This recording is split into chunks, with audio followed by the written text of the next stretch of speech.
And my dad was like, would you rather just say no to these gigs and work behind the bar, or actually do these? You don't know who you're going to meet there. You don't know what people are going to see, a consistent calendar. Like, you're doing what you want to do. It might not be exactly what you envisioned, but like, do you want to do that, or do you want to do the 1 or 2 gigs that you do like that don't pay that much money and keep working behind the bar? It's like, what do you want to? And I was just like, that's a good point.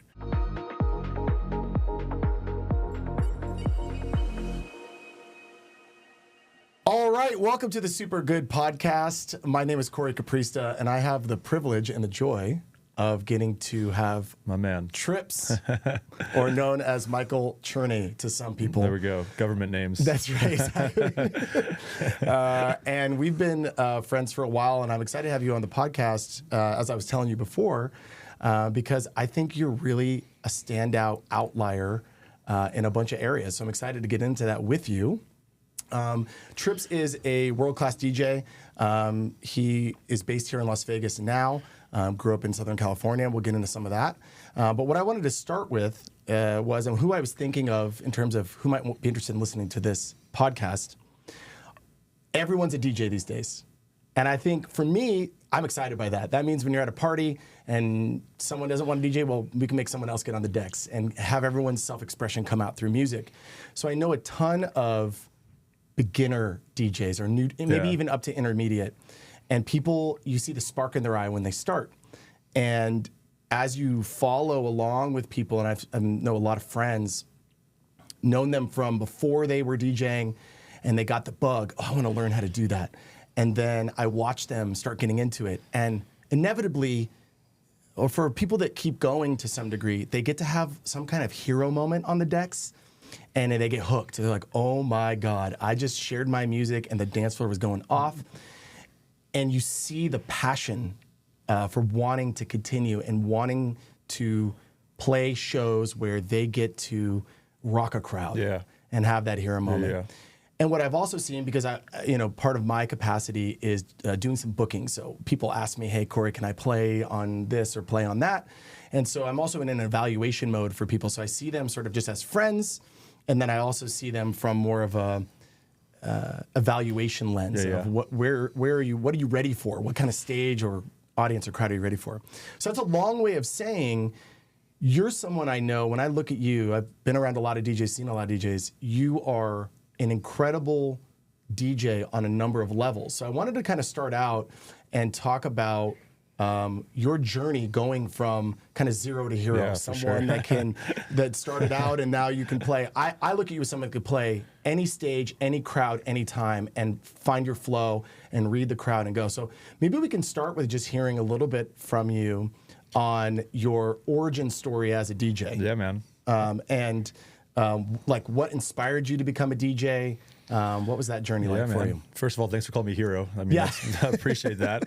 It's true. Musical hero, yeah, I could see myself in that category. Man, if we're going way back, I mean, my parents are massive concert buffs people. I've been going to concerts since I was like 13, 14 years old.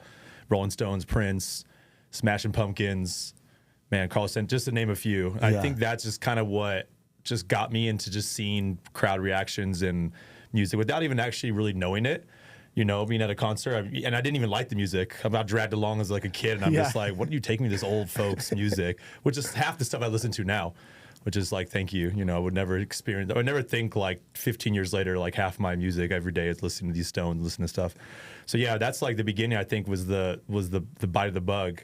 And then I think my first kind of my own breaking out to my own concerts happened when I was like in college. Mm-hmm. And I think that's when I started going to like raves. Shout out to my little sister. She was the one who would sneak out of the house and go to raves. And I would think she was like the most horrible person ever. She'd be coming home, showing me the candy she got in her arms. And I'd be like, oh, you're going to hell. Like, really? You like judged her for that? For sure. Yeah. What was your perception of rave culture or ravers at that time? So I grew up in the Inland Empire, and there was this rave that was attached to the gym I would go to. Yeah. It shared a wall with the rave, the 24-hour fitness. So I would be going, I was a gym buff, so I'd be going to the gym at like midnight and wrapped around the building would be these like gothic ravers. And I would just be like, yo, this is, I would just think it's like a scene out of the movie Blade. Anybody who's seen that movie? It's just like very dark, rave scene. Vampires are in there. Trench it's coats, evil. black. Yeah, man. So that's what they were dressed like. And I was like, there's no way I would ever see myself doing that. And you could feel the walls. It was just like the bass pounding techno. And I'm in there trying to work out. I'm like, yeah, this is like, this is terrible. And like my sister was going to them low key. Didn't really. Was she more of a goth raver or more of a candy kid raver? She was going to like the Insomniac raves. Yeah, she was going to Insomniac raves, but still, she'd be leaving with the tutu on. She'd be telling my parents she's going to her friend's house and she'd be coming back. Yeah. And I was just like, yeah, if you have to lie about it, it must be evil. And then I got my taste of it. And it just blew my mind. I was already listening to the music. Yeah. I was already listening to like Cascade, Above and Beyond. I liked the music. So it wasn't like I was just against it. I just wasn't part of the culture. Till I started going to these shows. A bunch of my LA friends took me a couple raves, and it was just like, man, I was obsessed. Like, so your parent, when you grew up, the music that you listened to that wasn't your parents dragged you to Rolling Stones. Yeah. What was your music before you got into dance music? Hip hop, for sure. Yeah, all day. So what were your artists in hip hop? Jay-Z, 50 Cent, early Kanye West. And this is like when you're 10 years old ish. No, when I was 10 years old, I definitely wasn't still figuring out my own music. Okay. I think junior high. Okay. Is when I started getting, junior high was the Limp Bizkits. Yeah. So a lot of albums I couldn't get. So obviously my friends would burn those for me. So like, I can remember the 3 albums was like Papa Roach, Limp Bizkit, and I think it was like Metallica or something. Those are the CDs I had my friends burn for me because I couldn't get them from my parents. And those were just cycling through. And then one time, shout out Howard Cow, friend of mine in junior high, I haven't talked to him since, but he made me a techno album that had like DJ Sammy on it, it had like Stairway to Heaven. It almost sounded like the Matrix soundtrack kind of vibe. And that was it was insane. So I was listening to that style, at least in some capacity at like junior high level. And so then, even that music before dance music for you was it was hype, high energy. For sure. So rappers, the big egos, like the big swag and big sound. And then your friends are the ones that sound like they introduced you to dance music. And it was more maybe electronica or big beat. I would say electronica is a good, I think that's actually was the name of the burned album. I think it was 2002 Electronica. Yeah. I think that literally was the name of the mix. There was a review of Orbital at that time, and it was, this music is so beautiful, we had to coin a new genre to describe it called electronica. That's how good the Orbital album was. And so that music that sits between sort of what we would call rave music or dance music. And so Baby, You're All That I Want. Those songs, man, it was just, I didn't even know I was listening to, but I was just, they just resonated somehow. Okay, so you got the CDs, that's when you got into it. And then where did going and being part of the culture flip for you? Where you college, so that was in 2002. And then fast forward, I'd say 2011, 10 was when I first went to like my first electronic show, Cascade. And older brother, friends, and that was crazy. And I was already I don't think I was even DJing at the time or even thinking about it. So to jump into that category, I was working at a restaurant part-time when I was going to college. Restaurant was a really cool like martini bar vibes, but they would close. They were on a strip where there's a bunch of bar hopping going on. Pretty much where I turned 21, I'd hop around all these bars. And where were you? Downtown Redlands. Okay. And they were kind of off the main strip of bars, so they would close at like midnight every day. And it was like one of the most beautiful looking bars. It was there's so much potential. So I asked the owner, I was like, can I throw an event, like a party, Halloween?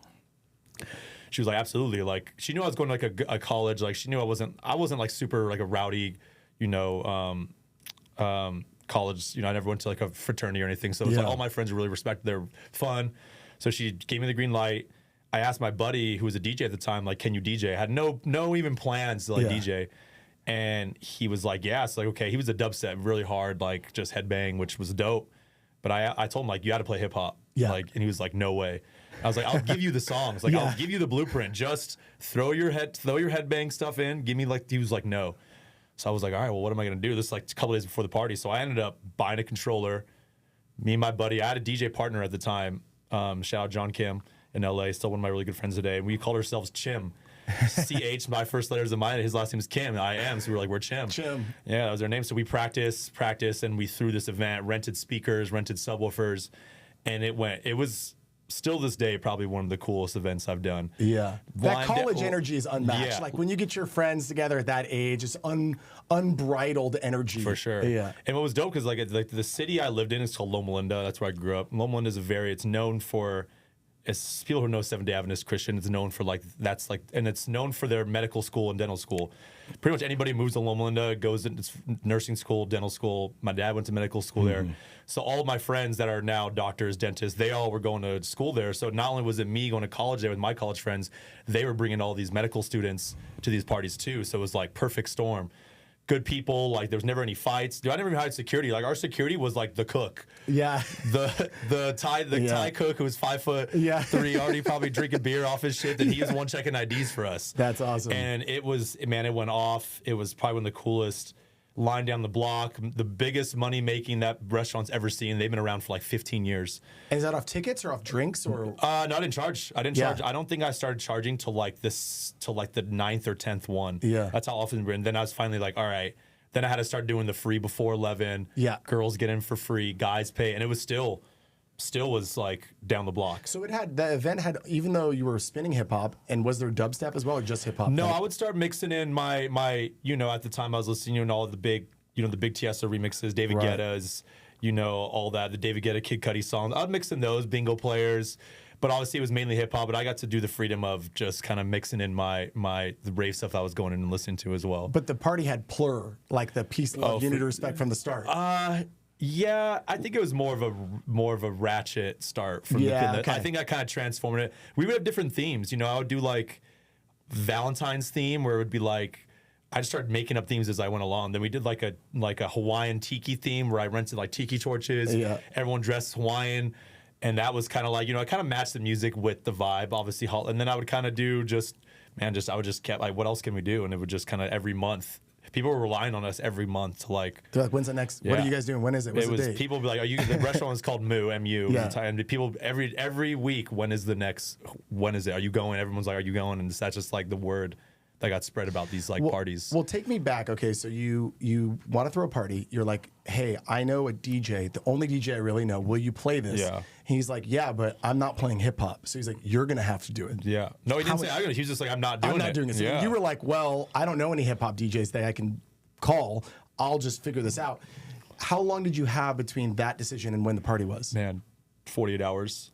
48 hours. Yeah, man. So did you go to the store and buy a controller with the Jim? little Newmark, Newmark. Yeah, he was coming over to my house I think he stayed at my house. I was living with my parents at the time too. Yeah. I think he stayed at my parents' house for like 2 days, and we were just there's pictures of us in like my brother's room, like next to his bed, just like having this set up, have a speaker right there, and just like, okay, let's transition to this is how we do it. And then he would go, because obviously I was kind of the host of the party too. So, he would go, which kind of gave me more freedom to like, because he's already kind of been DJing. I think he had like vinyl back in the day. Yeah. So never in front of a crowd. It was almost like a home setup. So he kind of knew his way around the mix. So I think it was nice because I would let him kind of do it. I would go check on my people, check on the bar. Because it was kind of like, I kind of did the hosting thing too, make sure my friends got in first. Yes. Snuck them through the back door because the line was too long, all that kind of stuff. So then I would come back, jump back on, be more the mic guy, and then I would let him. So that was kind of like... He was the more skilled DJ at that time. I would say so. Yeah, for sure. So you had a little bit of safety with having someone who had mixed before, spun before, knew it a bit. But that's pretty high stakes. It's great to have a deadline, but it's also a lot of high stakes. Your friends are going to come see you. You have a DJ before you have 48 hours. So can you slow that part down and talk about how that experience was to actually try to learn how to mix in 48 hours? I think I was ready for it just because I was going to so many events. Yeah. When I tell you, when I got into the rave culture, I was fully in it. Like every concert you could think of, every weekend. I was going to this club religiously. We get to that. That's the club I first started playing at in Orange County. I was going there every Friday, Saturday. I was going to any little small rave concert in LA every single weekend. Weekdays, I would drive around. I would leave school and go. My friends would go to the show in San Diego. We have a house party. Like I'm gonna go, and every single weekday I was around. Either that guy I was telling you was DJing. I was going to all of his little underground shows. Always behind the decks watching. So I think when I first was like getting my setup, I kind of was like, all right, I think I know how to do this. I've gone to a lot of shows. I listen to a lot of music. I've always been to music. What I'm saying? Like I know it's good. I know it's good. Yeah. So there was not this like, it was never like a, oh shit, what am I going to do today? It was almost like, all right, This is. I was already still like, this is gonna go off. So I already know. Yeah. You had that confidence built in. Yeah. You would like assess the scene, and then you were ready to go. Yeah. I am interested, and I want to get to the like narrative of how you progressed, but I do want to, before we go there, talk about what I've seen with people is they jump in. I mean, I think you probably feel this way. We can teach most people that have any sense of rhythm or capability to kind of mix 2 tracks within a couple days. Yeah. Like if people really want to learn, it's pretty easy to mix. Maybe it was harder when you were doing it with that controller than it is now. With their PC out with their Yeah. But it's like, there's like, if you do it on your laptops, maybe even easier. But, you know, just simple beat matching and mixing is, that can happen pretty quick. But then I've seen a lot of people hit kind of a wall where they get the basics down and then they don't progress much farther beyond the sort of basics. So they slowly kind of get to an intermediate level, a little bit more artistic, like their song selection and how they can bridge that together and create a narrative happens. And they learn some basic techniques. But what I see for you is you've gone all the way to sort of full mastery on the decks. So maybe you could just try to take your time and kind of walk us through how did you keep progressing and actually getting better technically? What did you focus on? What did you have to do? What I think some DJs have nowadays, which I think is like, it could be depends on how you want your career to go. It could be a blessing. Or nowadays there's so many venues now that are catering to certain genres that you can just pick that. I know friends that are great DJs now, and all they want to do is this Afro house and house, and they're killing it. But there's that level of venues open now, and bigger DJs you can open for that. You can pick that, and that's what you want to do. I didn't have that. I had to do, if I was opening for this guy, I had to do this. If I was playing my own show, I have to make sure I'm doing this. So not having a specific, like, okay, I'm only playing these clubs. I had to play everything. Private events, weddings. I was, pretty much after those few shows, I was whatever I could. I was a car DJ. I had speakers packed in the car, table ready to go. Anything you can do, I did. I've done fashion shows, weddings, private events, free shows, just parties for my parents' friends. And then those parties I had to play disco. Yeah. So I was like, okay, how do I figure out how to play this music? So it was just a lot of that, I think, is what, kind of just gave me appreciation for all music. Yeah. And then so now when the later part of my career, I feel like when I am very selective on the genres now, I think I can do that because I just was able to like do so many different genres, different kind of shows. Yeah, so even from it's the same theme that started you DJing, and one of the things we call that is like throwing your hat over the fence. It's like if you just take your hat, throw it over the fence, well, now you got to go get it. Yeah. And there's a way of kind of challenging yourself, right? And hey, or some say throw your heart over the fence, and then you got to go get it back. And you did that in the very first time you DJ'd. And it sounds like you've done that every step. Like, yep, I'm going to do that. I'm going to sign up for that. I'll play any show, anywhere, and that progress. And each time you're just like, I'll figure it out. Where do you think that level of confidence comes from in yourself to be able to continually take that risk and say, I actually don't know how to spin disco yet. I don't know how to do this style, but I will figure it out between when I book it and when I play, I'm going to figure it out. I think it came from the flops that were happening in real time during those gigs. Yeah. Because trust me, there's a lot, man. You could let's talk about them. Get into them. Yeah. Man, some embarrassing ones, some real. Let's get real embarrassing. Yeah. I actually have on here. I say, that's good. What are his biggest fails? I'll tell you the biggest one that comes to mind is my first wedding I did. Never done a wedding, and the couple they went to the same college as me, so they were always coming to my shows, those parties I was throwing. So obviously they would see, okay, this guy knows what he's doing.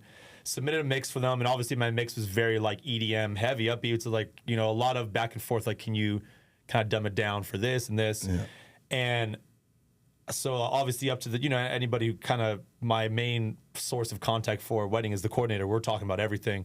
So I'm literally going to Guitar Center like, okay, what do I need for a wedding? I need a microphone. I need all these things I'd never owned before.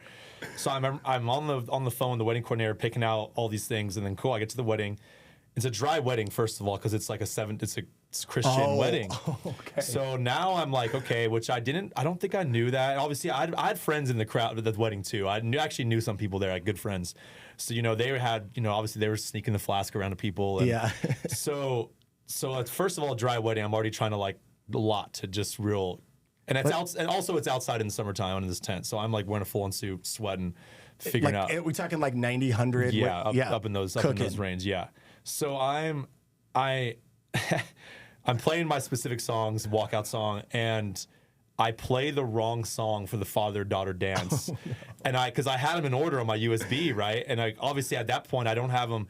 Nowadays if I do an event, they're very like, edited. Like the song titles change to like, so like before I was just like, okay, I know this first song I'm gonna play when the groom, this one. So there was just an order. I didn't have any like label. So I think my CDJ just like skipped over it. So I'm playing it, and I don't even know if I'm playing the right song because I only listened to it like, they only gave it to me maybe the day before. Right. But I could see on their faces like, and they kind of went with it. They kind of started dancing, but I could see they were looking at me. So I don't know what to do. Do I let it play? So I did some like echoed out, and I was like, let's try this again. It's something ridiculous on the microphone, and it just restarted it. Good thing it was only like maybe 30 seconds in. Yeah. Restarted it. Whatever. In my mind, even if this isn't 100% true, I'm really enjoying the vision of you doing a backspin during the father-daughter dance. Yeah, and I don't even know how to do effects yet either. So I'm like, okay, this is how I'm gonna maybe slow it down. I don't even know. I just was lots of things going in my head. So then the next mistake, and this is after this, I was like, vowed never do weddings again. Yeah. So now they start doing the speeches, and I even asked the wedding coordinator ahead of time, like, do I need a wireless microphone? Or is like cord good? And she's like, cord. So I luckily I bought like the longest cord I could get. But people decide to stand up at all of their tables to do these speeches. Oh. And this is a massive like tent. So I have to run around to these tables, and my cord would get caught under like people's tables. And I'm like, you could be, where you are, and I'm like trying to hold this microphone, and I had to like go back and like unwire it. And then the next person was on this side of the room. So I'm running over there. It's getting caught. Someone has to like and I was just, and everyone's watching you. Everyone's watching me. Like there's no music playing. I'm running across this dance floor. And then after that, obviously people danced for a little bit, but it wasn't like a really dance festival oriented wedding. And that was kind of my first, all right, there's levels to this. Especially at that moment, I'm just trying to get my hands out there. I don't have an option to say no. I'm saying yes to every single thing that someone asks they need a DJ for. Friend request, hey, my friend, I'm saying yes. I didn't care what it was. I'm saying yeah. And I think that was like, okay, I could say no sometimes. Yeah. It's okay. Setting some boundaries might help focus a little bit. So you find that through the failure. What I'm interested in is maybe we can go back a little bit to your progression story and then dive in. So you're playing.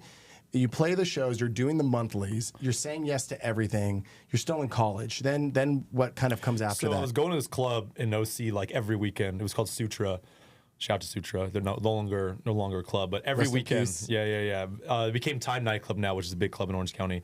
So Sutra, I was there religiously every Friday, Saturday, to the point where like doorman was the homie, backstage band, as soon as he walked in, slapped in $20, bartender was the homie, free drinks. Knew the stage manager, knew everybody by name, and I was DJing these parties in my hometown, all these little events.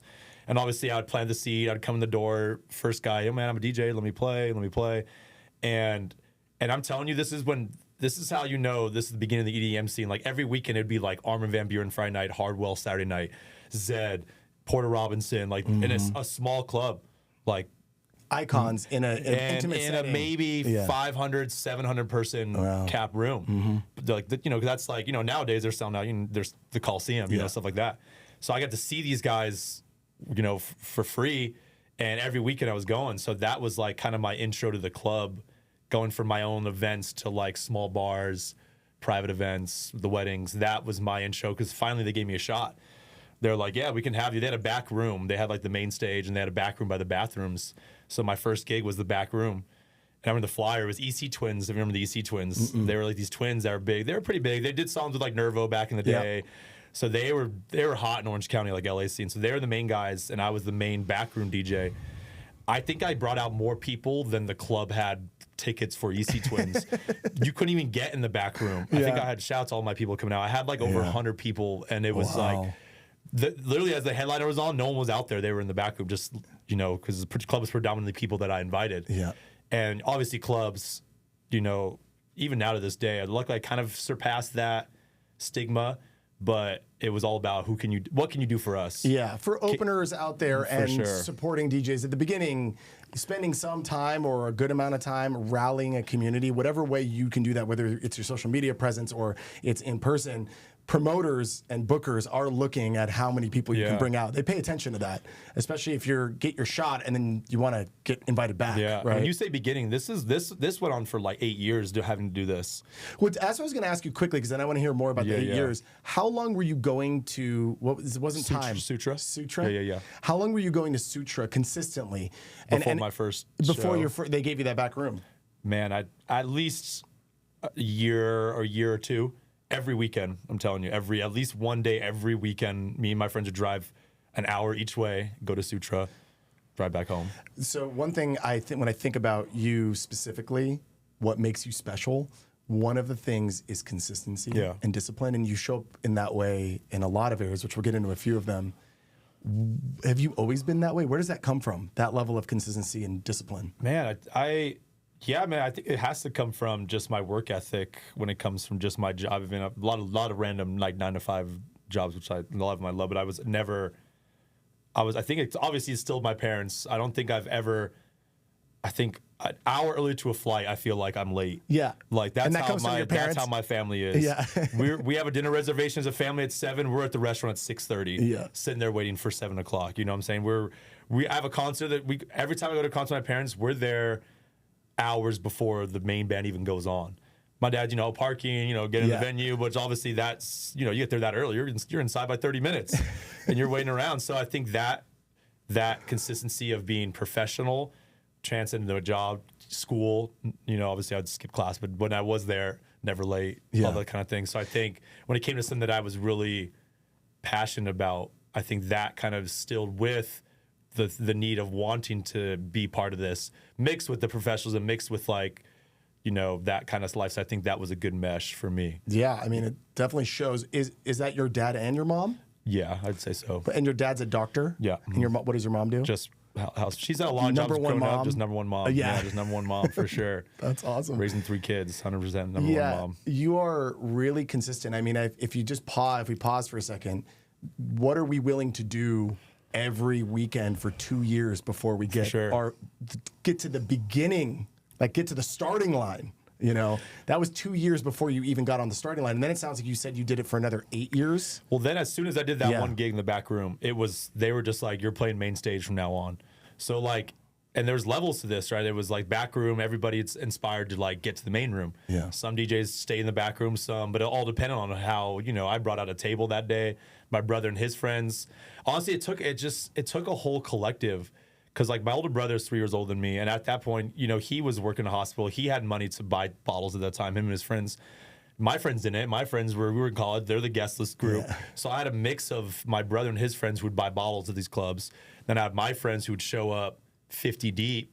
So it was just such a good look for me as trying to be DJ there, because I had so much going on. Yeah. It wasn't just 4 or 5 of my buddies showing up. It was I would have a line out the door, friends buying bottles. So that transcended me really quick to the bigger gigs. Yeah. But even when you get to that point, it was your levels, right? I was the 9 o'clock guy. Club opened the doors at 9. I was playing before a single person. They're still setting up the bar. Yeah. Security's having their meeting right there, and I'm playing. And then maybe the last 10 minutes of my set, people are coming in the door. Yeah. I did that for a year and a half, and I still had to push. Oh, we want to see you, fill your guest list. Are you bringing? And I was playing to. Sometimes they let my friends in the door early just so they can hear me play. But man, I would tell people to come out and they wouldn't even get to see me play. Because they'd just be in line for security. They'd be in line. Well, there's a lot of clubs like to do that. They hold the line. Oh, right. They want to make sure the people, you're a walk up, say you're getting done with dinner in the same little square where the club is. You're like, oh, this place looks crazy. There's holding the line is also it's a it tactic. Looks like People, gotcha. Clubs do that. Yeah. So they'll hold the line till even 10:30. Then all of a sudden a rush people come in the door. But then that gets. Who's playing tonight? People walk in the door. Who is it? Oh, you have a table available? Oh, we're sold out, but we can offer you a table. Yeah. Even though they might not be sold out, but that's just it's part of the club science. I can't delay anymore. One thing, if you go out with Michael trips anywhere that I've been out with him or anyone knows him, you're gonna get stopped. Many times on your way from point A to point B, people come up to you. So I started calling you the mayor. You know that. I call you the mayor. And you're one of the most skilled committed and successful community builders I've ever been around. And I mean that also, I've coached a lot of people in the business world and seeing like high level, like community leaders, whether that's a CEO or whether they're leading organizations or they're just like a super connector, social hub. I know a lot of folks like that. They're rarer personality types, but you're at the top end of that from my experience. Yeah. So can you talk to us about how you look at community building / networking? We're talking about networking. It's such a dirty word. Sure. I think community building sounds a little nicer, but shout out Patrick Drake for community building over networking. But yeah, can you talk to us about that? Yes, I mean, obviously that was networking, community building, just my intro to the club in general, which I didn't even know I was doing that. I just loved going there. Yeah. So I was like, all right. And then, so I think since we're on the same topic, I'll fast forward moving to Vegas. Moving to Vegas, I got a job in the club industry. I was a beverage runner, bar back at a day club out here. And that was my reason for moving out here. But in my mind was like, okay, it worked. This is where I started kind of picking up on. I was like, okay, it worked for me just by showing up to this club every single weekend.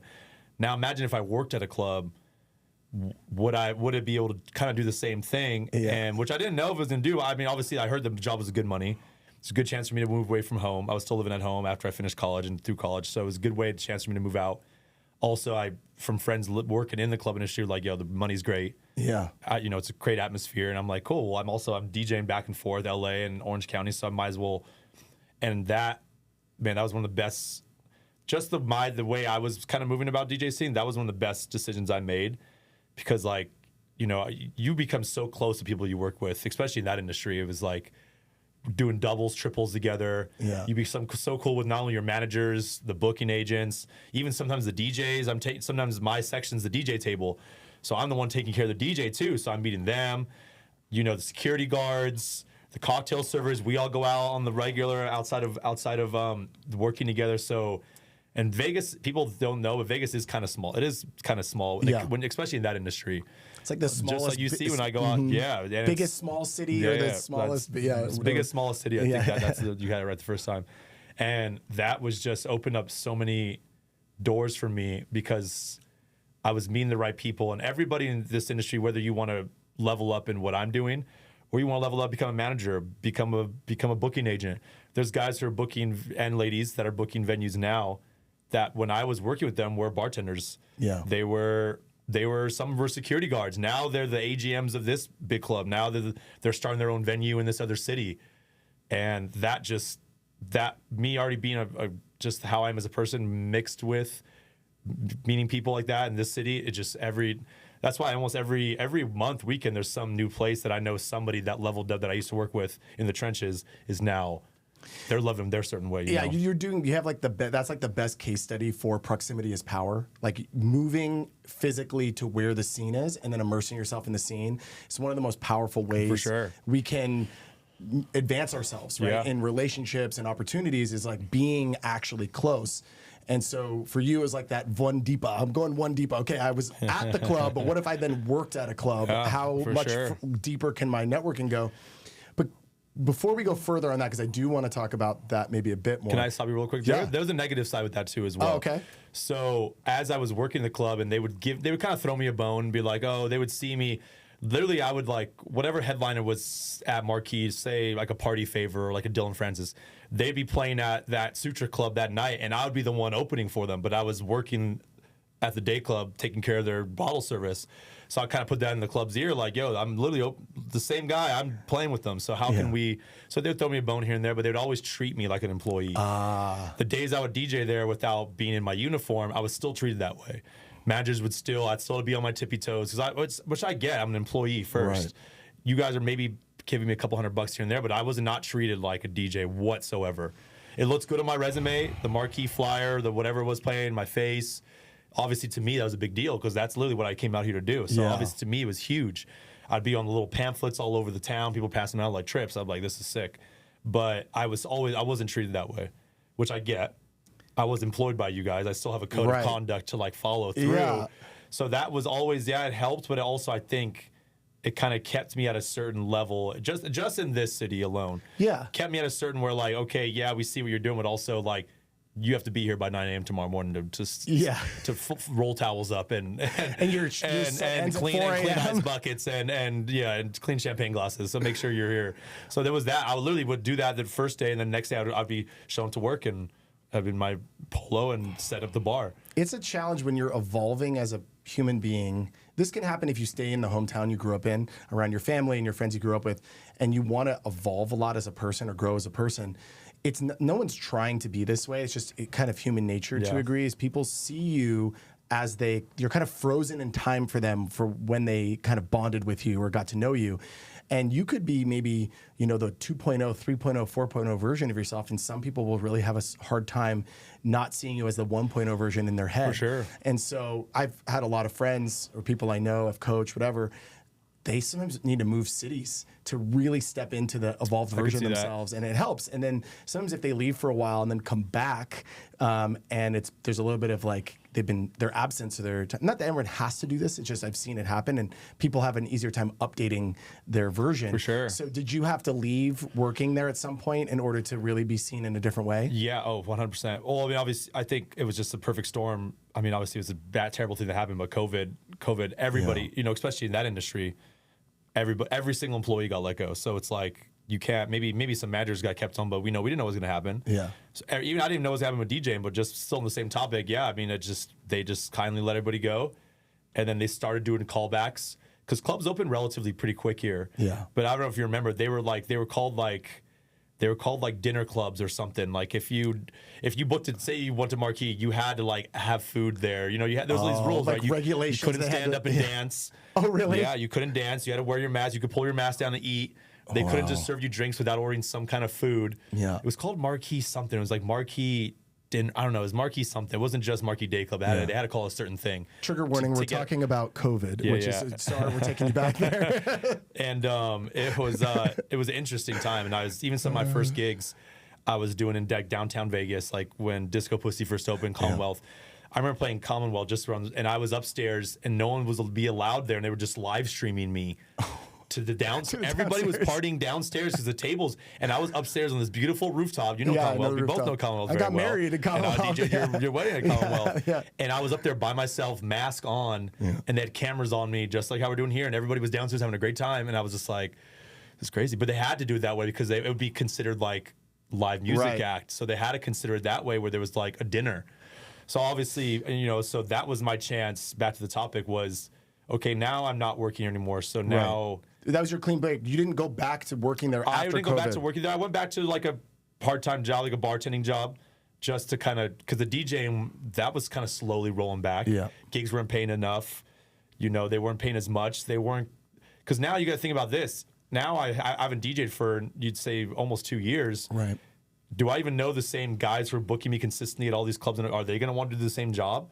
Are they going to want to keep booking DJs? Are they going to... So it was a slow roll. All the clubs I was playing in, all the networking I built for Insomniac, all the clubs in Orange County, LA, though it took a while to get a call back. Vegas, obviously, I'm on the low totem pole. I just broke into like consistent Vegas gigs. Now it's like, okay, who's getting there first? All the resident DJs. Yeah. All the best friends of like, so yeah, it was just like, okay, how am I going to, so obviously I pick up another job as it slowed rolled, but then the snowball just picked up quick. So you didn't have to go full time because the DJing came back fast enough. Yeah. So I literally picked up a job, like a bartending job, 9 to 5 to, obviously to stay steady, pay bills.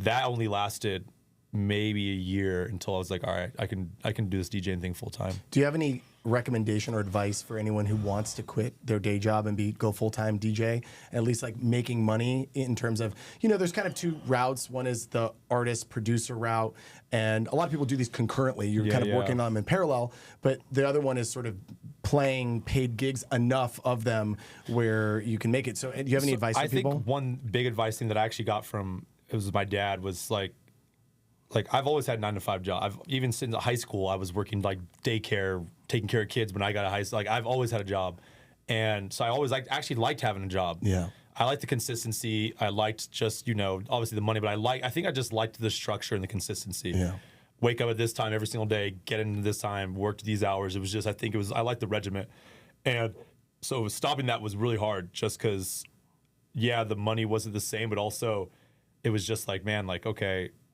I know, I mean, a week I'm playing 4 gigs. Now this week I'm playing 1. Yeah. So I'm like, okay, now. So I think one thing my dad was like, do you want to keep working behind a bar, or do you want to just, because a lot of gigs at that point I would say no to. So, okay, do I want to play this 5-hour open form? Do I want to do this? I want to do that. And my dad was like, would you rather just say no to these gigs and work behind the bar, or actually do these? You don't know who you're going to meet there. You don't know what people are going to see, a consistent calendar. Like, you're doing what you want to do. It might not be exactly what you envisioned, but like, do you want to do that, or do you want to do the 1 or 2 gigs that you do like that don't pay that much money and keep working behind the bar? It's like, what do you want to? And I was just like, that's a good point. And it's a pretty clear answer. I'd rather for you. play yes, almost back to saying yes to a lot of gigs. Yeah. So full time, I almost had to go backwards and say yes to almost like a lot of stuff. Not everything, but a lot more than I wanted to. Yeah. But a lot, I mean, man, a lot of those actually end up turning in blessing in disguises. Yeah. A lot of them I said no to ended up being better than you thought they were. Yeah. I never thought I was going to meet, and that snowballed into something where people were in town and came to that gig alone. They're like, oh, I didn't know you played this. Oh, like, or someone there tipped me a ton of money to play their favorite song, and I ended up leaving there. You know, it was like those kind of things where it's like, okay, I had such a vision of like, this is not, I don't want to be labeled as this, but it actually just kind of turned into like, okay, this is what I envisioned, full time doing this over back and forth, you know? Great. Yeah, I got to go back to the mayor side of you, the community builder. And I wonder, some people are like this. They're so good at something that it's almost like water to a fish, where they almost don't even know how they do it because it's just so innate. But my guess is that you were that person from pretty early on in your life, like someone that had a lot of friends, maybe of different types and groups. I don't know if that started elementary school, middle school, high school, but I can't imagine that just turned on one day.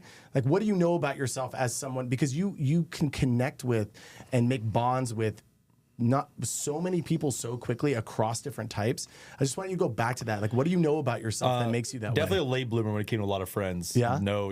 Super nerdy alfalfa kid, hair part down the middle, like all the way up to like middle high school. Yeah. Then middle high school, I started kind of, I think, better finding myself, and also then I just fell into different groups. So I think by senior year, I was almost like senior I could describe it. So I always say I have my core friends to this day that I'm friends with since then, but I was friends with all the different groups. I could fit in with the older kids. I can fit in with the kids that were the more jockey kids. I could fit in with my skating kids. Yeah. So I was big time snowboard and stuff. I can fit in with this group. So I think I never thought of it that way, but I think that's kind of where I didn't just have my like, okay, my 5 or 6 ride or dies. I actually was like, okay, I could go one day, hang out with these people. And I think that was kind of the start of it. Well, when you imagine now you're going into a new environment, right? You're playing a new show or a festival in a new city, and you're meeting a new set of people. How do you orient around how you show up in those spaces? Like, do you have a way of thinking about how you make connections with people, like what's important to you, or how you approach that? Professionalism is number one, and availability, and also just being like just gracious and thankful. You know, a lot of times I'm just very thankful like that. I'm like to play these shows, and you know, I want the team to know like how amazing they are working with them and stuff. So I think just always like being available, being professional, and also just being humble about the things they're asking you to do. But there's so many people that I know that when we talk about you, they talk about you like with just like so much love and appreciation in their eyes. Like I think a lot of people look at you as someone they feel really bonded with, that they can really trust, and they feel close to you, whether they're in the music scene or not. And I'm wondering what that is. Well, my ex-girlfriend would call me a golden retriever all the time. And I think I didn't really get it first. And I was just like, anytime I go out somewhere, I'm very just like, let me go say hi to these people. Oh, what's up? And it comes natural. I don't know how I can. It's not like, okay, what can I get out of these people? Yeah. What if I meet this person and I follow up? Like what? I mean, I know I'm meeting these types of people, but I rarely will even follow up with like, hey, so by the way. And ask. You don't by follow the up and way, ask. Yeah. I'm going to be in your city. Can I never do, honestly. Yeah. Which I think I don't, because I kind of did that earlier on when I moved to Vegas, was kind of like, hey, let me play here. And I kind of like, all right, that's not even who I am. So I need to just stop. Just let things just kind of, you work on yourself, and that will ultimately, people will see that. And if they don't, there's going to be other people that do, you know? Yeah. So I think when it comes to just meeting types of people, man, I don't know. I think it just comes with just being a genuinely just positive, fun person to have conversations with. You seem genuinely curious about people. Like That's a good way to put it. Is that true? Yeah. You think? Yeah. I experience you as someone who, one, you have the consistency. Like if I see you somewhere, you're always going to come up to me. You're always going to connect with me, and you're present. Even if there's a lot going on, you take a moment, look people in the eye, and are really present with them and what's going on, and you check in with them. And then I watch you with me and other people. You are genuinely curious. So you ask a question about how you're doing, but you're actually listening for the answer and then following up and wanting to know what's going on with people. Yeah, man. I don't know I don't know where that even started. I don't think it even came from my. I mean, if it was anybody from my parents, it'd come from my mom. She's definitely very like. She's like me I'm her claim to fame. She says like when we go out, it's almost like she'll go out with my friends and she'll be having conversations with. Like full on with my friend's girlfriend I've never met before. Yeah. My mom will be like, "Oh, she's a great person." Perfect example. My mom. We went to Stagecoach for her birthday. Yeah. She met this person in the airport. This girl was traveling by herself. She was like my age and like my sister's age, from Germany, all through the U.S. for like 3 months, and she was there. So my mom she literally hung out with us for the rest of the weekend, and she was actually great. She actually was here in Vegas a couple weeks ago, and she came to one of my shows, and that was the kind of like. Things I don't really realize I take from my parents. That, like, would I go up to somebody randomly in the airport? I don't think I'd go to those lengths. Maybe I had a couple glasses of wine or beer like my mom probably had, but I don't. But obviously, if there's any kind of like situations where I am meeting somebody that I feel like I'm definitely more of a. I'm willing to ask those kind of questions first before trying to get in. I'm willing to like want to. Include people. That's what it is. There it is. We got to it where your mom. My family wasn't really like that. We're kind of like our family's a little more. We had a lot going on in our family, so we weren't always the family that like hosted people at the house or did sleepovers at my house. We used to do them at other. Same. Because we were a little crazy. I could never have friends over my house like ever. Really? Yeah. But it sounds like your mom has a sort of more expanded view of what family means. Like she's readily, if she reads them as a person she wants to include, she can kind of expand her sense of family to include more people. And that's the experience that I get around you, is that you like project out to people around you like family. Like you're welcome here, you're included, you're in my world, you're part of my family. And that's how people feel that are friends with you. We all feel like we're part of the same family through you. For sure. I could tell you, the last couple of gigs I played at the Marquee Day Club, my mom and my dad have come, and my mom will be like, come meet these people. I just met, like, all my friends are there having a good time, and she'll be like, come meet them. They're new fans of yours. Yeah. And like, obviously it's the mom thing, she's always like, oh, that's my son as DJ, you know, but obviously I can't take it as like, oh, mom, like, not again. Yeah. It's just me. She's literally she's doing it genuinely. She's out there dancing, meeting people, and then she's like, hey, come meet them. They're from this city. They want to come.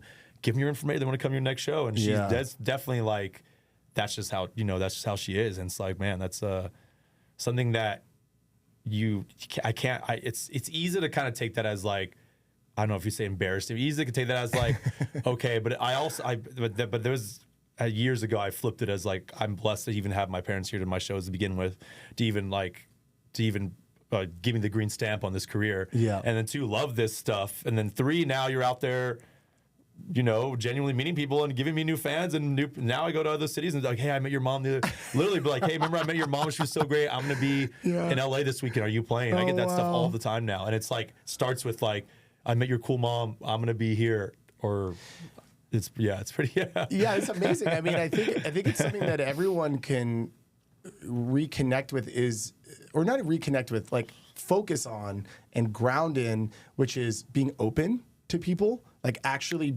opening yourself to that person or that moment that you're in, being present in that moment, and actually putting your heart forward. Like, I think when people put their heart forward or they're very loving outwardly, a lot of magic can happen, because a lot of people are very closed initially when they meet someone. And it sounds like your mom puts her heart out there and people feel that, and then they feel comfortable and it opens them up and they kind of meet her in that space. Sure. And I see that in you as well. Yeah, for sure. Yeah. That's something I think I got with that. Without even explaining, I think that's like definitely the bug, and that's I think that's how I approach people too. That's great. It's very vulnerable to do that, which is cool.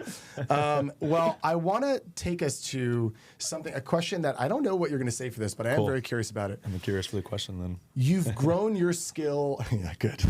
You've grown your skill as a DJ partly by just saying, okay, I'm going to do this gig and this gig and this gig, and each of those gigs. Well, some of the gigs are in different categories of DJing or music, and so it takes different skill set. And so, and you've gotten, from my outside perspective, very skilled across genres, which is rare. There's not, I can imagine putting you in any situation, you're going to be able to find a flow, find a groove. Is there something that is your edge as a DJ you're practicing right now where you think you're getting better in terms of improvement, even at this late stage of having DJed so many hours? Yeah, I think what evolves always is crowd reading, because crowds are different nowadays. People's attention spans are different, or there's certain clubs where. So I think that's the one thing that I can consistently say that's always going to be changing. Yeah. Especially playing different genres, different crowds. Like, last week I did an all R&B hip hop show, and then in a month from now we're going to be at Burning Man, we playing all different music till sunrise. So it's like those are things where those come with being in front of people more and more and more. I can't really, as far as the music, I'm definitely good at listening to so much music on the daily.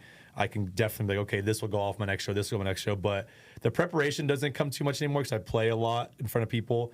It's always just, I think number one for me is just reading the crowd. That's a perfect segue, because the next question I was going to ask in this direction is reading a crowd. Yeah. What advice do you have, or another way to say it would be just like, how do you read a crowd? What do you do to read a crowd? Because I think a lot of DJs, they've heard that you're supposed to do that. Some maybe do it a certain way, but what is your approach to reading a crowd? It's very general. When you say crowd, what am I just like literally staring people in the faces? Yeah. Like, what do you look for? How do you read a crowd? Man, it's. I think it comes with the energy of the room. It's funny because like when I first got introduced to Vegas clubs, I was doing a lot of clubs that were specific to one type of music, the Sutra Club and stuff. I was opening for the Borgiases, the bingo players. So I knew I was playing only EDM. Yeah. So when I came to these Vegas gigs, I'm playing what I want to play.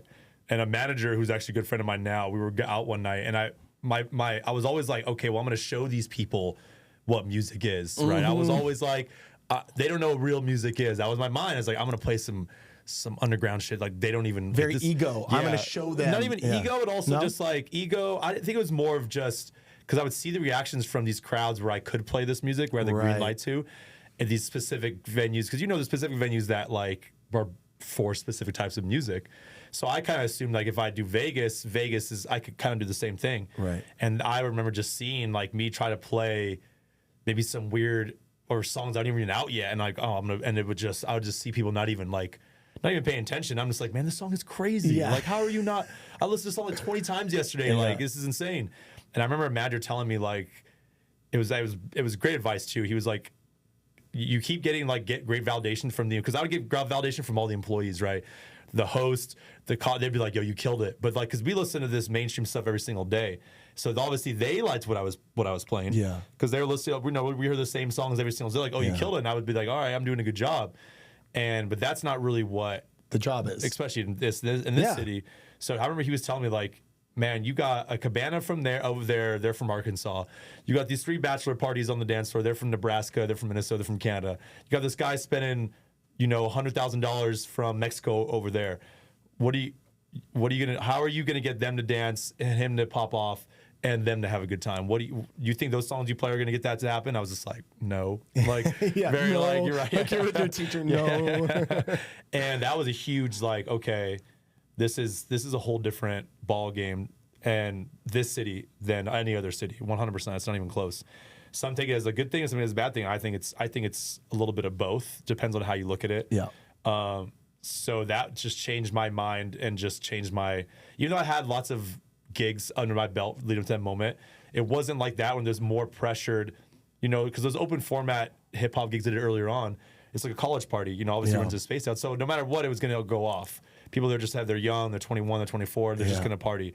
Now it's you have people, it's a huge business now. So now you got millions of dollars coming through. You need to make this, you want to make sure this person's happy. You got to make sure girls are dancing. So these guys are so there's a lot more science behind it, which I already understood by working in a restaurant bar for so long. And I think that's what working at Marquee helps me to do, was understand the club science. Yeah. Because there is. I used to take care of these guys who were coming and spending $100,000. We became friends. So to see how to navigate and please everybody came with me, working a club and understanding how it circles, how it flows. Well, so what do you look for? Because it sounds like one thing that happened when you got that feedback was, oh, first of all, I'm not even approaching my preparation or what I'm planning to play in the right way. Yeah. I'm not even thinking of the people that my job is oriented towards, which is getting the dance floor to pop off, getting people in the booth, on the dance floor, all the people go. You weren't even thinking of it that way. So that shift probably did a lot for you. Okay, I'm just going to prep in a different way, plan in a different way. That's great, right? You're planning to try to get this diverse set of people, especially in Vegas. People are coming on vacation from all over.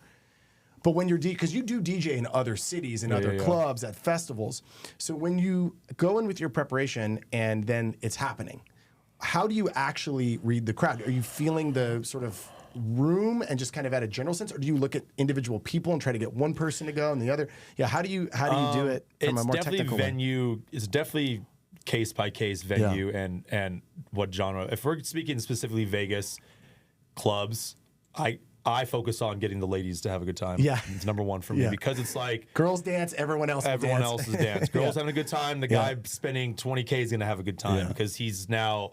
But if you have no one dancing, so I think dancing in general, but also specifically in Vegas clubs, like make sure the women are having a good time. Make sure you see them dance and have a good time. That's just going to lead. That's always a positive thing, especially in the city.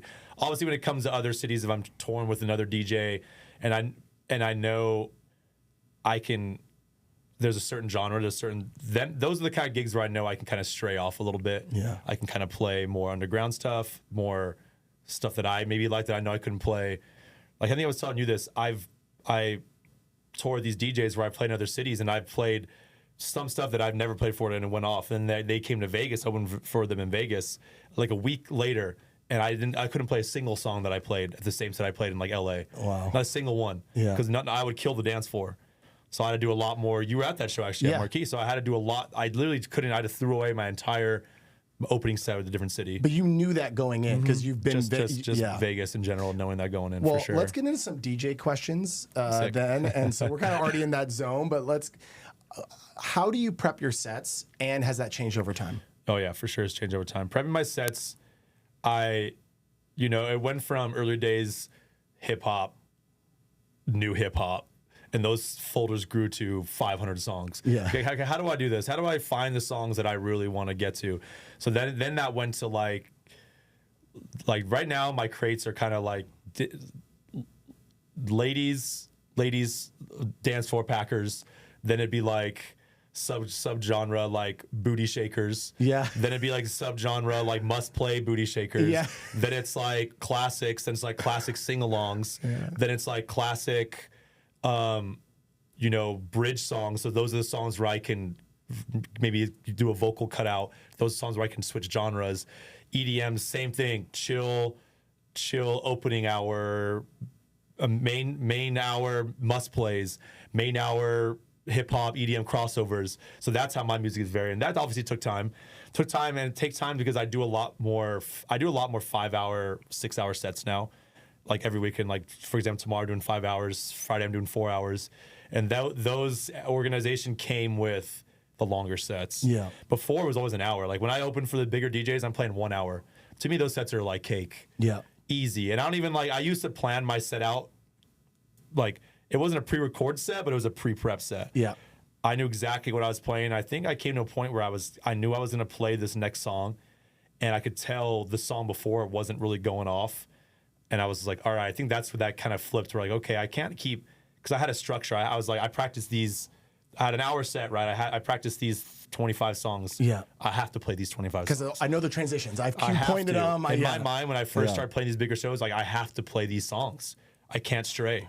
And I would get to a point where like, okay, this one didn't really go off as I thought in my getting ready in my house. Okay, this one didn't either.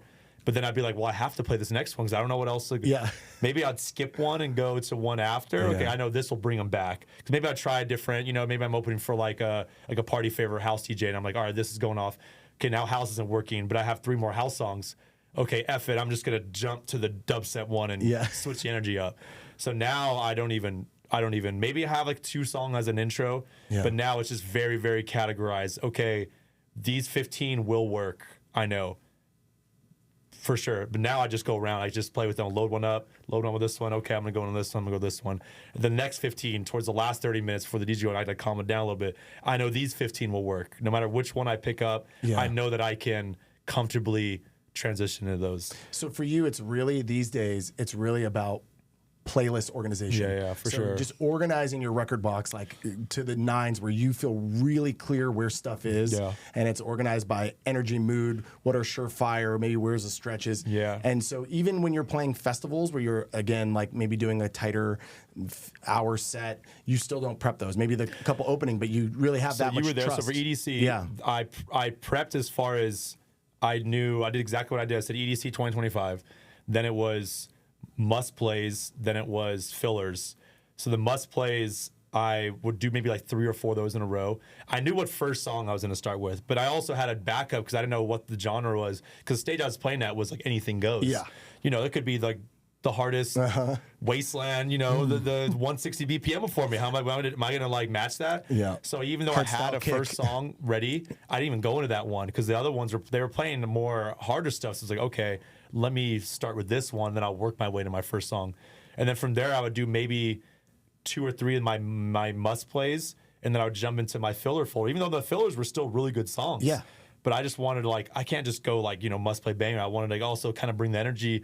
Because, you know how it is. If you're just every song is sick, you kind of want to let people feel it. So I would just kind of go back and forth. I'd tell myself 3-1 rule or 2-2, or I would go, okay, 3 must plays, 1 filler. Cool. And then maybe another filler. And then I kind of see, okay, this like maybe not playing lyrics as much. And I'd be like, okay, let me go a couple more fillers. Then I go back into my must plays. And then obviously I'd set some cues in each song. I would go through and kind of have some I didn't even have cues. I would just kind of fast forward and find where I want to transition. But a lot of them I had some cues prep where I knew like, okay, this vocal is going to work. Got to jump into here and this kind of. Calling them filler almost feels like, I mean, for you, that's your term inside your record box, but they're not really like. Yeah, they're not really just like filler. Yeah, like elevator song. Yeah. Like everybody will get a drink. Everybody take 5. Yeah, it's not. No, they're all killer, no filler. But for you, you have yes. your hard must play slammers. That makes sense. Because I would do that because I would finish a set and I would be like, wow, I didn't play those 4 songs I listened to all week that I couldn't wait to play. I didn't even play them because I was so like, either my organization was so everywhere, and so I threw them in a folder, but that folder would be 150 songs. So I'd be like, okay, and then I would get done. I'm like, I didn't get to play. I know it was going to go off. Right. Or I knew one of the most popular songs right now, it's going to go off, and I didn't play it, which it depends on the crowd. I should have played it. So I think that's where the organization started coming, where like, okay, we need to make sure I have a folder where like either brings me back if I lose a crowd. It also helps with that too. If I see him doing too much EDM, because I have like my hip hop must plays and like my radio top 20 must plays. If I notice I'm doing too much genre, I can know, okay, if I jump to these must plays, they're either recognizable, people all know them, or there's something that I can just like kind of reset the room. And those kind of, I have that for not only for I must play those, but also to like ground me and bring me back to like a different genre if I'm doing like open format sets. I mean, it makes sense. I mean, I think prioritization is important too, right? When you have like your tiers, it's like, hey, I have enough songs that I can go different places, but also I do have a tiered list that's a little shorter so I don't get lost. I can always come back and ground myself, and there's some preparation or thinking about what's going to work and what you want to play. Yeah. It makes a ton of sense. Well, on that note, I have a few questions here that I think are fun. What's your favorite BPM? That's a good If you had question. to pick one.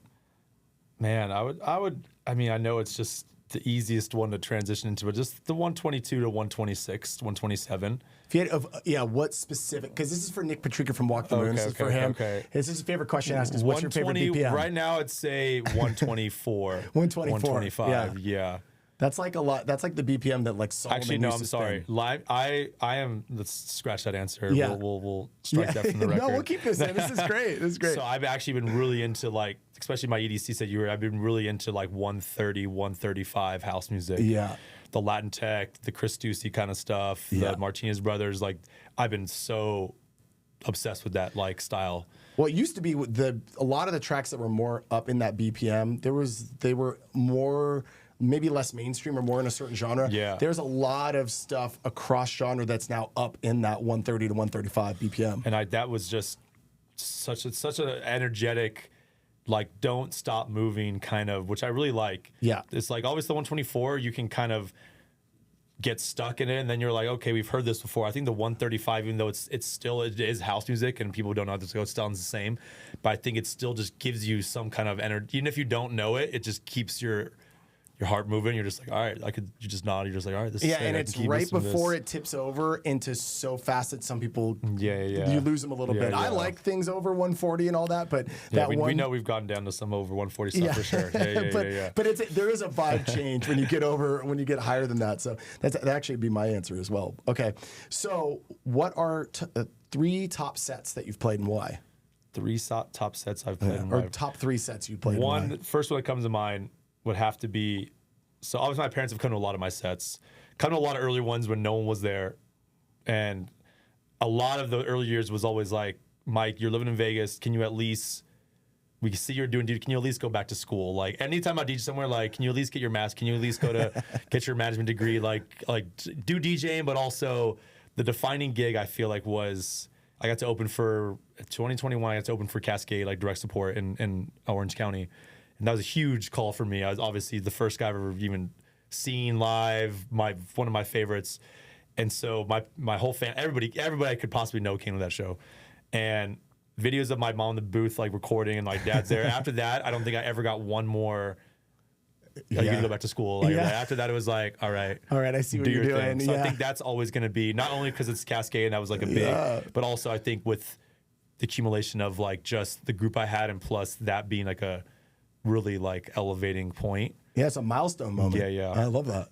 I would have to say EDC this last year was a huge one for me. It was one of my favorites. I think that room, they actually paid attention to like the artistic vibe of the room. Yeah. They did a lot better than the year before. The aesthetics. Yeah.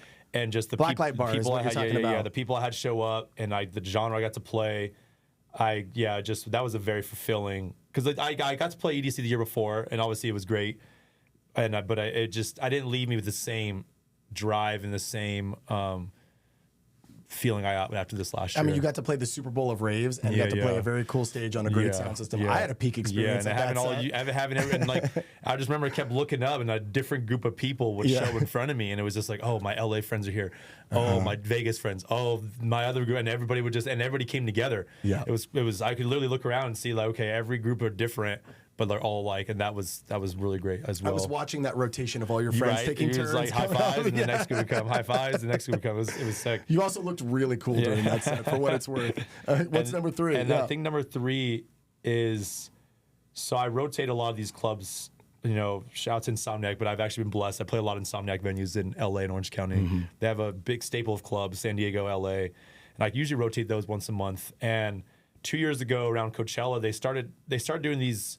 They call them flashback EDM parties, and they gave me a call. They asked me to headline one of them, and it was during Coachella weekend. And I was already at Coachella, so I was like, all right, I'll take a day off and drive to Orange County. In my mind, I was like, this is going to be awful. It's during Coachella, and they're asking me to headline. They couldn't think of it. So in my mind, like, it's going to be dead in there. Yeah. It's going to be no one's going to be. And I walked into that club, and I've never seen it more packed in like my entire life. They do such a good job at marketing these events. They have like candy stations there. They're giving out the foam finger. They're giving out neon stuff.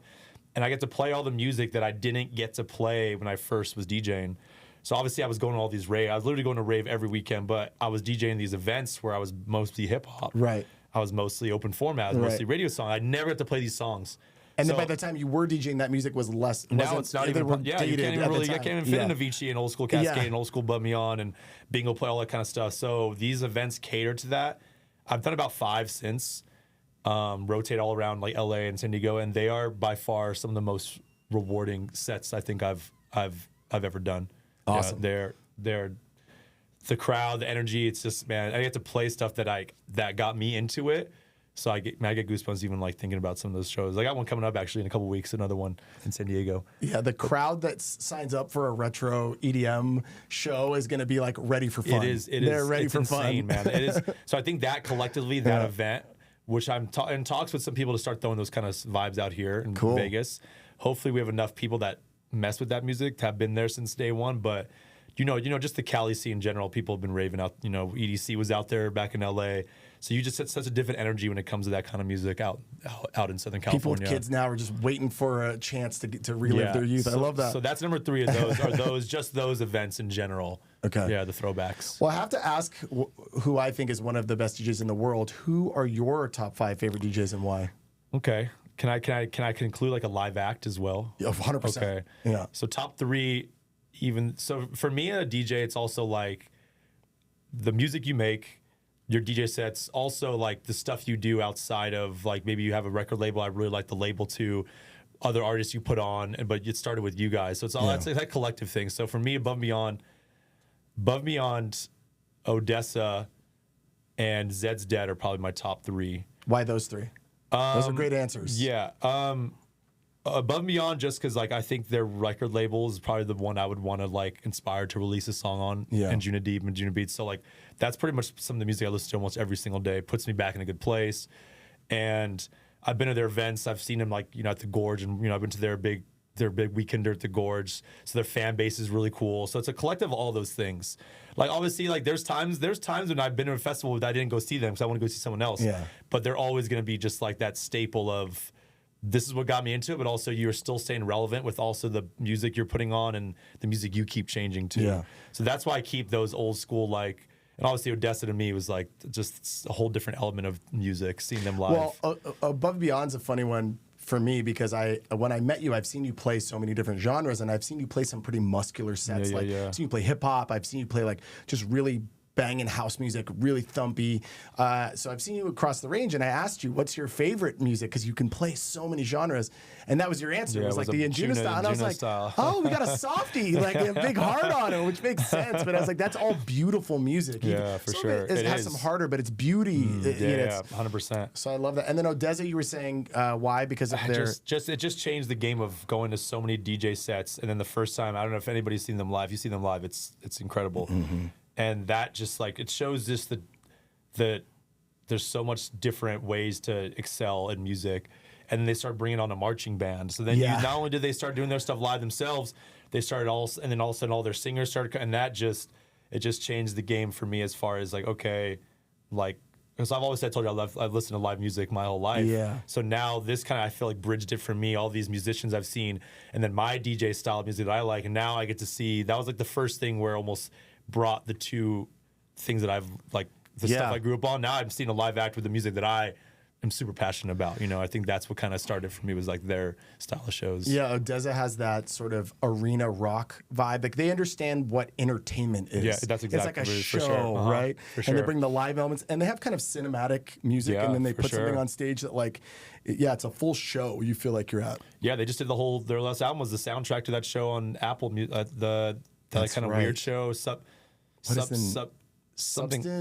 No. Yeah. Surgent. I think it's something like that. You know what I'm talking about? I do. I can't think of the name. But they did the soundtrack to that, That's which right. I didn't even listen to. My sister, you got I didn't even watch the show, but she's like, it's so good. So yeah, spinning off you, it wasn't even like they made their artistic choice was to like pair their music with the show that they liked. Yeah. It wasn't even like, oh, let's get in the studio and make another album. It was like, all right, let's make an album catered to this. Like that's just such range of like bridging different entertainments together. And what about Zed's Dead? I think I might know the answer, but I'm curious what you're going to say for Zed's Dead. The first, I think, just always going to raves. I just listen to so many different. I love headbanging. I love the house. Love the, like you said, the beautiful melodic stuff.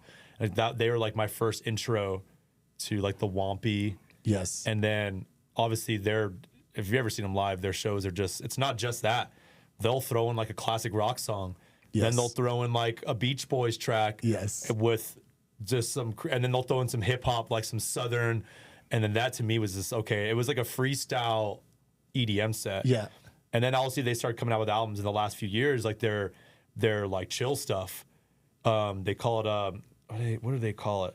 Like Catchin' Z's. Yeah. And that album to me it's like euphoric. It's like very, wave. It's not even like, and that just showed me such range. And then they have a podcast, which is like, I get so much new music and sound from there.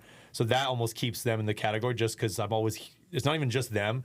It's their like Deadbeats label. I always hear so much refreshing new stuff from them. And like, all right, these guys they're top notch for sure. That's same for me with Zed's Dead. They are truly multi-genre. Yeah, and it's insane. It's like just feels when you're at one of their shows or the way they've built their label, their whole brand is just about like full creative expression. Feels like they get to play exactly what they want when they want, and they've taught their audience that like we're not going to just be this, we're going to be it all, but it's still the way it still feels like Zed's Dead. It's an experience. Seeing them live is a crazy experience. Yeah.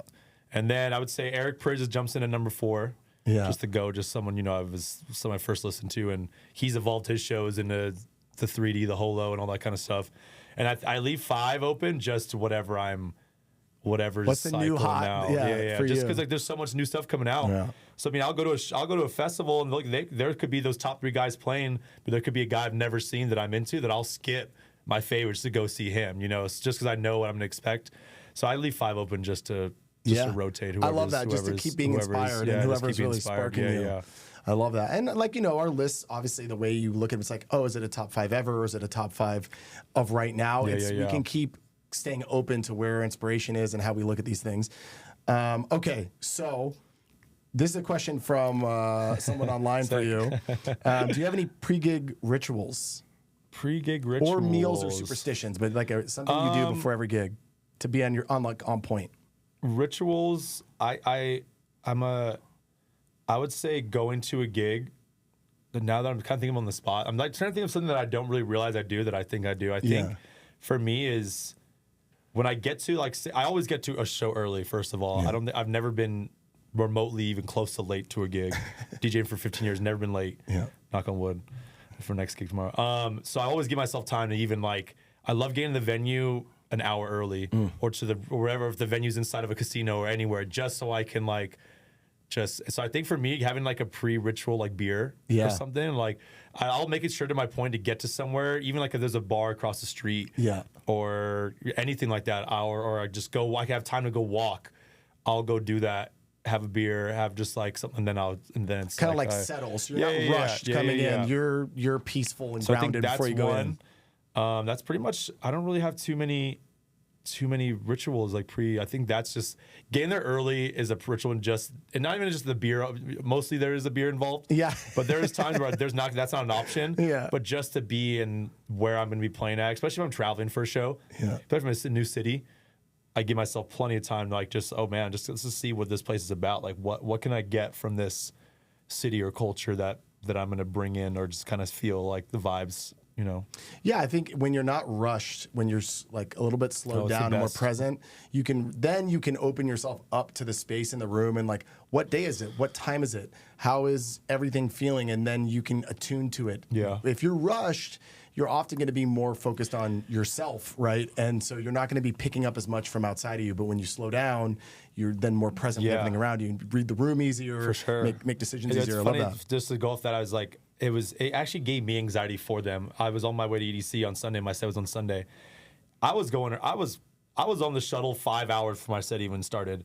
And in the same shuttle was another artist, a friend of mine, and his set started in 45 minutes. Oh my God. And they were like, yeah, his crew, and this is a pretty bigger artist. Yeah. Whole crew, half the van was his crew, his 2 camera guys, his manager. That's the level he's on. It's just me and my homie, we're in the back of the van, and he comes in. Yeah, we have an hour. His manager's we'll get there in an hour. The golf cart's waiting for you. You know the traffic at EDC. Yeah. I know the traffic at EDC. And I look at my friend and was he is not making time for set. Obviously, our van took the wrong way. Oh missed. It took us he missed, I think he had an hour and 45 minute set. He missed an hour of his set. Oof. We got there and him and his team went running off. Oh and I'm just, the whole time in the van, I think I was sweating just for him. I was I couldn't even imagine what I'd be feeling right now. Yeah. Your dad would never. My dad would never. Man, I was just, this is, I was so how, and it was his first time playing EDC. Yeah. And I'm just I would have been there at 7. I would have made sure I was there when the gates open just so I know. I'll go sit down at a park bench somewhere. I'll go enjoy some music. All I want to do is make sure I am not late for this moment. Yeah. So I was just, that also was man, I gotta, and it, like I said, I got there early even in an event like that too. You go there early, say there's other music going on, right? Obviously a club, I'm sometimes the only person, not even going into the club.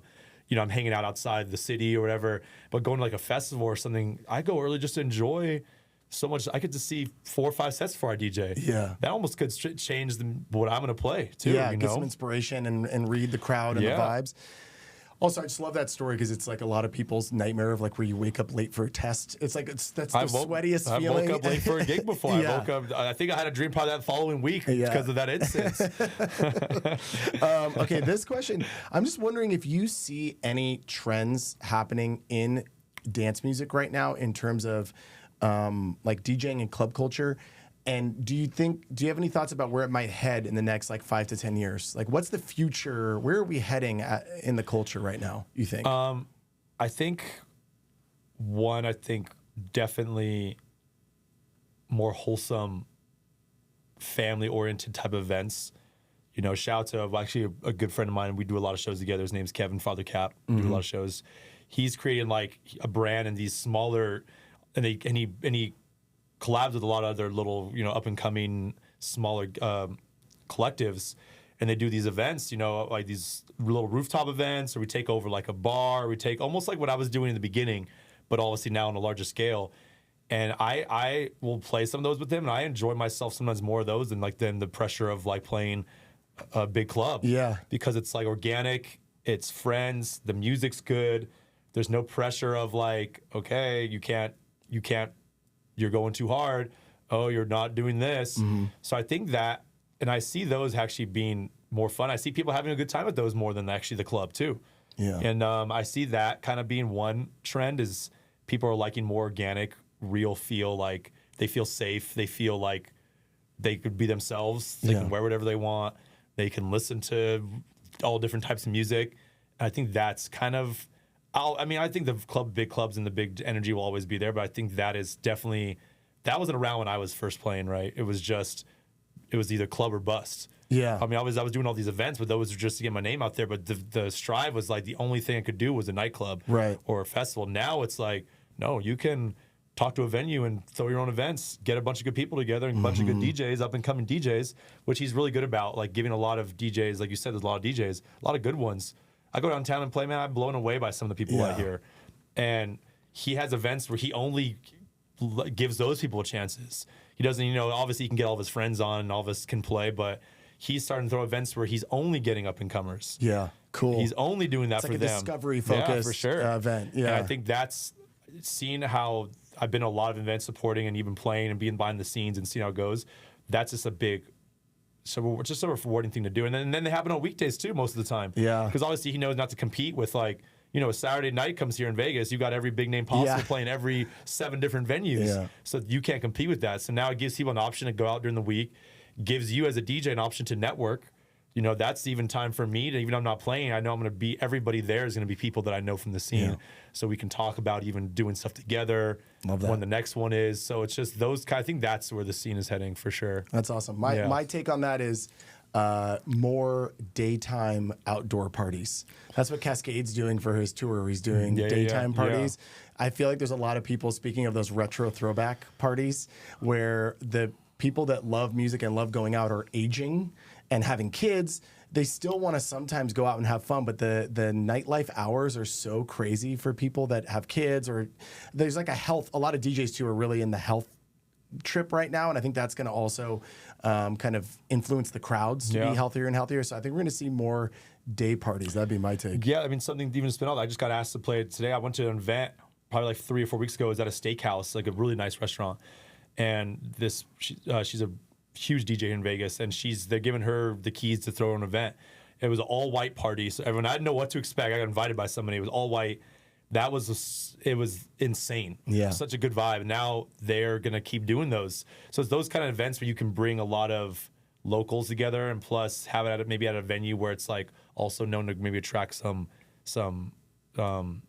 foot traffic. And so I think it's just so many different lanes to pick to like get your name out there and just to show your skills, you know, different styles. Amazing. Well, I think we did it, man. We really did it. Is there anything you want to plug? Anything coming up you want to plug? No, man. I think I'm good. I have gigs every weekend. So you can go to my website, www.djtrips.com. That's right. See my entire schedule. But other than that, I'm excited to hit the burn with you in I think a month, and I think that's my biggest energy focus. Yeah, right now, that's going to be it's- really yeah, fun. yeah, Well, yeah. hopefully you guys out there can come see Trips in a club, festival, city near you. Really, really incredible DJ. You'll see him spinning different kinds of music, and it's always good. So I just want to thank Trips, a.k.a. Michael man. Cherney, for the time. It was really, really good, brother. Nice having you. Good times. And thank you to all you out there for There'll be listening. more podcasts too.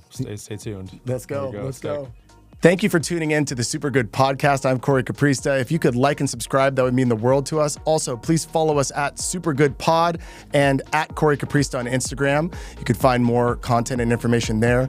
And we'll see you next time. Thank you so much.